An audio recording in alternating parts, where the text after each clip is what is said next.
Et en attendant de voir la potentielle réponse de Pékin, on apprend grâce à Bloomberg que les dirigeants chinois doivent se réunir de façon imminente pour plancher là-dessus. Et Margot Faudéré, ils ont pas mal d'outils à leur disposition s'ils veulent riposter.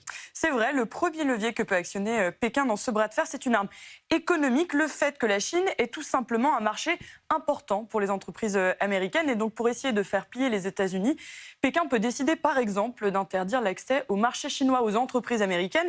La Chine a déjà commencé à le faire d'ailleurs en élargissant ces derniers jours sa liste d'entreprises dites non fiables et qui sont donc interdites de commercer avec le pays. Dans le même temps, Pékin a aussi lancé plusieurs enquêtes anti-monopole contre des firmes américaines, des enquêtes qui peuvent parfois être perçues comme des techniques d'intimidation. Et puis à côté de cela, il faut aussi rappeler que la Chine aujourd'hui, elle fournit aux États-Unis bon nombre de produits stratégiques, des produits dont les entreprises peuvent difficilement se passer dans plusieurs secteurs d'activité comme la chimie ou l'électronique.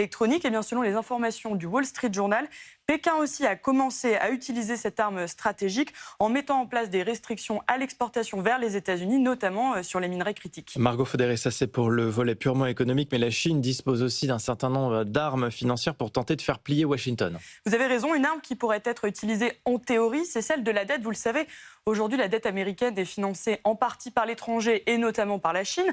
Alors est-ce que Pékin pourrait vendre massivement ses participations au Trésor américain comme une manière de faire plier les États-Unis ?